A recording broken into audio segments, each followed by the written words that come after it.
जंगे यरमूक। तारीख़ इंसानी का वो जंग जिसने सल्तनतों के गुरूर को खाक में मिला दिया। एक तरफ कैसर रूम का 2 लाख का ठाठे मारता लश्कर था,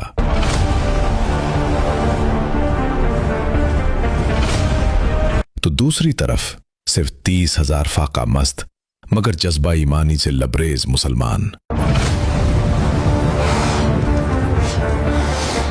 लेकिन इस मार्के की सबसे अजीब बात उसकी क़यादत थी, जिस खालिद बिन वलीद के नाम से रोमियों के दिल दहलते थे। उन्हें ऐन जंग से पहले सिपह सालारी से हटा दिया गया था। क्यों? क्योंकि खलीफा वक्त हजरत उमर फारूक रजी अल्लाह अन्हु चाहते थे कि लोग ये जान ले कि फतह खालिद की तलवार से नहीं, अल्लाह की मदद से मिलती है। उनकी जगह हजरत अबू उबैदा बिन जर्राह रजी अल्लाह अन्हु को अमीन लश्कर बनाया गया। मुसलमानों ने दमिश्क फतह करने के बाद हिम्स का रुख किया। यह शहर अपनी बुलंदो बाला दीवारों और गहरी नहरों की वजह से नाकाबिले तस्खीर समझा जाता था। सर्दी की शिद्दत और बर्फबारी ने अरब के बेटों के का इम्तिहान लिया। मगर जब रोमियों ने मुसलमानों को पीछे हटता देखकर ताक़ुब की गलती की,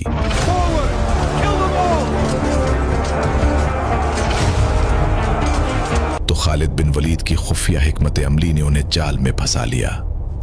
रोमी किलों से बाहर आए और वहीं ढेर हो गए। हिम्स फतह हुआ, मगर यह तो सिर्फ एक बड़े तूफान से पहले की खामोशी थी। अब मुसलमानों का हदफ रोमी दारुल हुकूमत कुस्तंतुनिया था। मगर हजरत उमर की बसीरत कुछ और ही देख रही थी।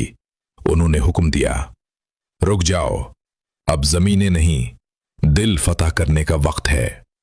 हजरत अबू उबैदा रजी अल्लाह अन्हु ने मफ्तूहा इलाकों में वो निज़ाम अदल कायम किया जो रोमियों ने कभी ख्वाब में भी ना देखा था। जब मुसलमानों ने अवाम को जुजिया ये कहकर वापस किया कि हम अब तुम्हारी हिफाजत नहीं कर सकते, इसलिए ये रकम तुम्हारा हक है, तो ईसाई रियाया पुकार उठी, खुदा की कसम तुम हमारे हम मजहब रोमियों से 1000 दर्जा बेहतर हो। इधर रूमी बादशाह हरकल ने अपनी बका के लिए वो काम किया जो 800 साल में ना हुआ था। उसने अपनी अजली दुश्मन फारसी सल्तनत से हाथ मिला लिया। 2 बड़ी आलमी ताकतें एक हो गईं ताकि जजीरा नुमा अरब से उठने वाले उस नए सूरज को बुझा सकें। हरकल ने अपने जर्नैलों से पूछा, आखिर मुट्ठी भर अरब हमें कैसे हरा देते हैं? जवाब मिला, उनकी रफ्तार बिजली जैसी है और वो मौत से नहीं डरते। हरकल ने फैसला किया कि अब ये जंग फैसला कुन होगी। रोमियो का टड्डी दिल लश्कर।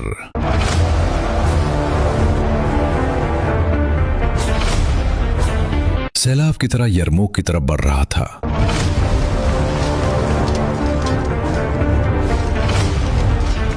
मदीना में जब यह खबर पहुंची तो हजरत उमर रज़ी अल्लाह अन्हु ने मस्जिद नबवी में वो खुतबा दिया कि बूरे साहबा की तलवारें भी मियानों से बाहर आ गईं। 100 वो जलीदुल क़द्र साहबा जो जंगे बदर में शरीक थे उस लश्कर का हिस्सा बने। मैदान यरमूक में एक तरफ 2 लाख रोमियों का समंदर था और दूसरी तरफ सिर्फ 30,000 मुजाहिदीन। रोमियों ने मुज़ाकरात के बहाने वक्त ज़ाया करना चाहा ताकि फारसी फौज उनकी मदद को पहुंच सके, मगर खालिद बिन वलीद उनकी चाल समझ गए। हजरत उमर रज़ी अल्लाह अन्हु ने भी कमाल होशियारी से फारसियों को मुज़ाकरात में उलझाए रखा। जंग से एक रात पहले अबू उबैदा रज़ी अल्लाह अन्हु ने अपनी अजमत का सबूत देते हुए कहा, खालिद, इस मार्के की कमांड तुम संभालो, क्योंकि आज इस्लाम को तुम्हारे जंगी दिमाग की जरूरत है। ये एक सिपह सालार की नहीं, एक सच्चे मोमिन की कुर्बानी थी जिसने ओहदे को इस्लाम पर कुर्बान कर दिया। 15 अगस्त 636 ईस्वी, वो दिन जब जमीन लरज उठी।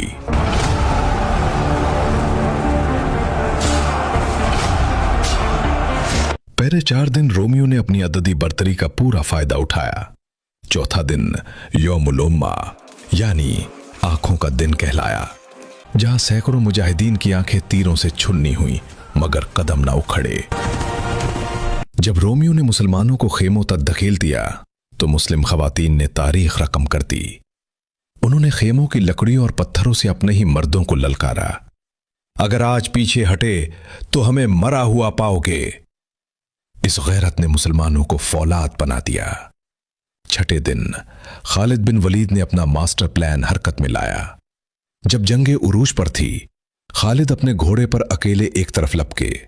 ये भागना नहीं बल्कि एक सिग्नल था। पहाड़ी के पीछे छुपे 8000 जाबाज घरसवार उकाबों की तरह रोमियों के पहलू पर टूट पड़े।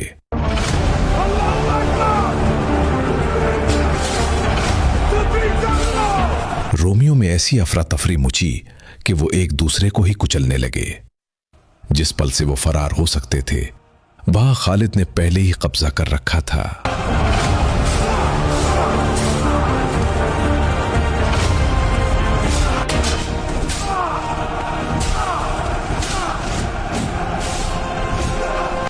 वाहान मारा गया और रोमी सल्तनत का गुरूर यरमूक की मिट्टी में मिल गया। हरकल ने रोते हुए शाम को अलविदा कहा, अलविदा है शाम, अब हम कभी यहां वापस नहीं आएंगे। इस फतह ने न सिर्फ शाम को हमेशा के लिए इस्लाम का किला बना दिया, बल्कि बैतुल मुक़द्दस की आज़ादी की राह भी हमवार कर दी।